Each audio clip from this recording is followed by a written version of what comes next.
Ces faux pasteurs ne viennent pas avec des cornes et un trident. Non. Ils viennent avec un micro et un sourire.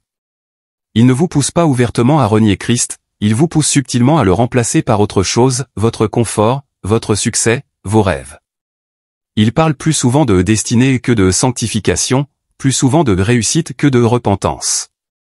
Leurs sermons sont pleins de motivation, mais vides de transformation. La CER aura sa propre banque. Sa propre banque. Pourquoi?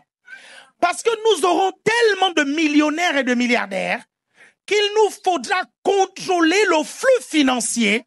Et pour ça, il va falloir créer une banque. Vous comprenez ça? Et beaucoup sortent de leurs cultes exaltés mais inchangés. Parce que l'évangile n'est pas là pour flatter votre ego, mais pour crucifier votre chair et vous ressusciter avec Christ. La Bible annonce que dans les derniers temps, beaucoup ne supporteront plus la saine doctrine, mais auront la démangeaison d'entendre des choses agréables. Ils se donneront une foule de docteurs selon leurs propres désirs. Et c'est exactement ce qui se passe. Ces faux pasteurs ne se sont pas imposés par la force, ils ont été choisis par un peuple qui ne veut plus de vérité, mais de confort. Paul disait aux Galates, « Suis-je devenu votre ennemi en vous disant la vérité ?» Aujourd'hui, dire la vérité vous fera perdre des abonnés, des fidèles, des partenaires financiers. Mais mieux vaut perdre un auditoire que de perdre son âme. Ces marchands du temple savent utiliser la Bible comme un outil marketing. Ils isolent un verset, l'exagèrent, l'enrobent de promesses irréalistes, et vous le servent comme une révélation divine. Le Seigneur m'a visité, le Seigneur m'a dit, il m'a clairement dit, sors de ta zone de confort. À cette campagne, je veux que le peuple me donne plus de 500 000 euros. J'ai dit, waouh, 500 000 euros. Dès l'instant où il m'a adressé cette parole, j'ai eu une assurance inébranlable qui est née dans mon cœur. Et quelqu'un de façon prophétique m'a appelé, il m'a dit, Pasteur Alain Patrick, Dieu à cette campagne va te donner 500 000 euros et même plus pour te prouver qu'il est avec toi. Mais ils ne prêchent pas tout le conseil de Dieu. Ils taisent les passages sur le jugement, la sainteté, l'abnégation, la souffrance pour Christ. Parce qu'un message qui appelle à mourir à soi-même ne se vend pas bien. Or Jésus a dit, si quelqu'un veut venir après moi, qu'il renonce à lui-même, qu'il se charge chaque jour de sa croix et qu'il me suive. Voilà l'évangile. Mais dans leur bouche, la croix devient un simple symbole décoratif, pas une exigence radicale. Regardez autour de vous, combien d'âmes se sont éloignées de Dieu parce qu'elles ont cru à ses promesses mensongères? On leur a dit, donne et Dieu te donnera un travail. Elles ont donné. Rien ne s'est produit. Elles ont douté de Dieu, alors que c'était l'homme qui avait menti. Quelqu'un qui est venu, se présentant comme journaliste, a commencé à questionner nos frères et sœurs, pourquoi vous donnez? Est-ce qu'on vous oblige à donner? Ceux qui vont donner 10 000 euros. Je veux le deuxième groupe. Au milieu ici, ceux qui vont donner 5 000 euros. Et je veux le dernier groupe, à votre droite, ceux qui apportent une semence de 1 000 euros. Que Dieu va leur donner de tant prospérer. Il va leur donner un statut de millionnaire. Je vais prier pour vous. Dieu va vous donner un miracle. Vous demandez d'apporter une semence de 520 euros. J'aimerais que vous vous leviez. Ceux qui sèment les 100 euros, alors que vous venez en avant, vous vous tiendrez sur votre gauche. Combien ont abandonné la foi parce qu'elles ont été blessées par ces loups déguisés en pasteurs? Jésus a averti, malheur à celui par qui le scandale arrive. Mais le scandale continue, car peu osent parler. Et si aujourd'hui, toi qui m'écoutes, tu es sous l'influence d'un tel berger, je te le dis avec amour mais avec fermeté, fuis. Ne te laisse pas hypnotiser par le charisme. Ne confonds pas puissance émotionnelle et puissance spirituelle. Teste tout à la lumière de la parole. Si ce qu'il dit ne s'aligne pas avec l'écriture, même si c'est séduisant, rejette-le. La parole est la seule lampe qui éclaire nos pas. Tout message qui s'en éloigne, aussi beau soit-il, mène à la nuit. Dieu ne se laissera pas indéfiniment bafouer. Ézéchiel 34 est un cri de jugement contre. Vous ne connaissez pas Dieu, excusez-moi, quand vous êtes pauvre. Est-ce que, non, je vous dis la vérité, ne soyez pas choqués. La Bible, vous la lisez maintenant, vous pensez que vous la comprenez, vous allez comprendre après, bien, quand Dieu vous rendra riche. Parce que quand Dieu a écrit ce livre, il n'était pas pauvre. Ça, il a écrit ce livre, il n'était pas pauvre. Il a écrit ce livre en étant riche lui-même. Ils se tiennent sur des estrades illuminées, vêtus de costumes coûteux et entourés d'applaudissements comme des rois acclamés par leur sujet. Ils brandissent la Bible d'une main, mais leurs lèvres prononcent des paroles qui ne sont plus celles de Dieu, mais celles d'un commerce bien huilé.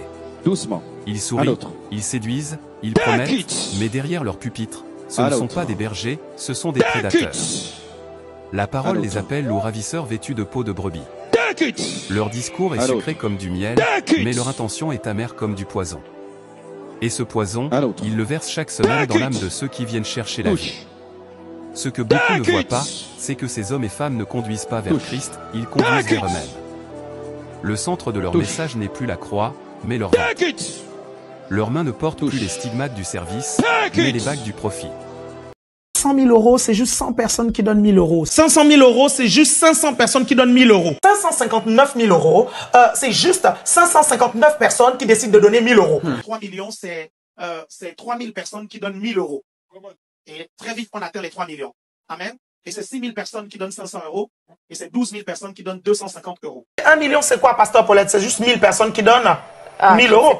100 000 euros, c'est juste 200 personnes qui donnent 500 euros. C'est juste 400 personnes qui donnent 250 euros. Il parle de semence, mais la semence qu'il réclame est toujours votre argent. Et si vous refusez, il vous accuse de manquer de foi. La Bible n'a jamais dit « Donnez à l'homme de Dieu et vous serez sauvés ». Elle dit « Repentez-vous et croyez à l'Évangile ». Pourtant, ces artisans de mensonges ont transformé la maison de prière en maison de trafic. Jésus l'a dit clairement, vous ne pouvez servir Dieu et Mammon. Mais eux ont choisi leur maître. Et leur maître, c'est l'argent. Ce n'est pas nouveau. Déjà, dans Jérémie 23, Dieu dénonçait les prophètes qui parlent de visions sorties de leur cœur et non de la bouche de l'Éternel. Il disait au peuple, paix. Paix. Alors qu'il n'y avait pas de paix. Aujourd'hui, c'est la même chose, prospérité. Prospérité. Alors qu'il n'y a pas de prospérité spirituelle, seulement des poches pleines et des âmes vides. Leur technique est raffinée. Ils jouent sur vos émotions, ils manipulent votre peur, votre espoir, votre douleur. Touche mon épaule, mes épaules. Pas tout le monde, un après l'autre. Tes deux mains.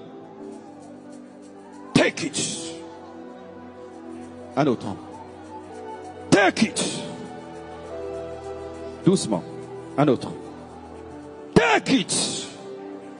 Un autre. Take it. Un autre. Take it. Un autre. Take it. Un autre. Take it. Touche. Take it. Touche. Take it. Touche. Take it. Touche. Take it. Touche. Take it. Take it. Touche. Take it. Viens, viens, viens, touche. Take. Touche. Take it. C'est déjà plus de 10, n'est-ce pas? Ils utilisent des témoignages spectaculaires, parfois inventés, pour vous pousser à activer votre miracle par un don. Mais un miracle, ce n'est pas une transaction. Dans Acte 8, Simon le magicien a voulu acheter le don de Dieu avec de l'argent.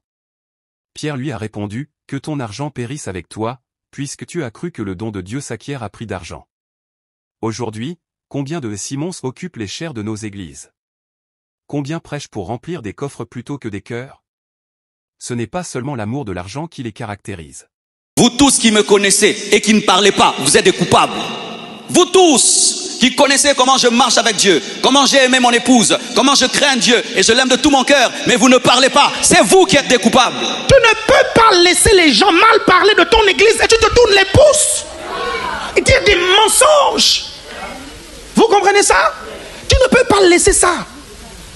Si ceux qui sont avec nous sont plus nombreux que ceux qui sont avec eux, donc ils vont être noyés par nos messages. C'est aussi l'absence de fruits du Saint. Alain Patrick, mon frère, on était déjà ensemble. Et depuis que je le connais, il n'a jamais changé. Il est toujours resté le même. Je n'ai pas de commentaire à faire sur la forme. Parce que nous, on a été beaucoup critiqués. Nous aussi sur la forme. Sur le fait de la construction de la cité royale. La générosité des gens. L'avantage que j'ai eu, c'est que ce n'est pas toujours moi qui ai fait des appels. J'ai laissé les pères parler. Du coup, ça m'a un peu caché. Moi, en ce qui concerne celui qu'on va recevoir, sur la forme, il n'y a rien qui me dérange. Même sur la forme, il n'y a rien qui me dérange. Il y a juste des... Les gens ont parfois des interprétations, des attentes. Et je tiens à te dire, moi je connais depuis le début. Mon frère, l'apôtre Alain Patrick Tsengue des églises Acer, Dieu ne se laissera pas indéfiniment bafouer. Ézéchiel 34 est un cri de jugement contre les bergers infidèles, malheur aux pasteurs d'Israël qui se paissent eux-mêmes. Les pasteurs ne doivent-ils pas paître le troupeau? Votre vie peut devenir un aimant à argent. C'est-à-dire que votre vie attire l'argent financièrement, ça devient un aimant. Lorsque vous êtes en présence de quelqu'un qui a de l'argent, cette personne a tout simplement envie de vous donner son argent.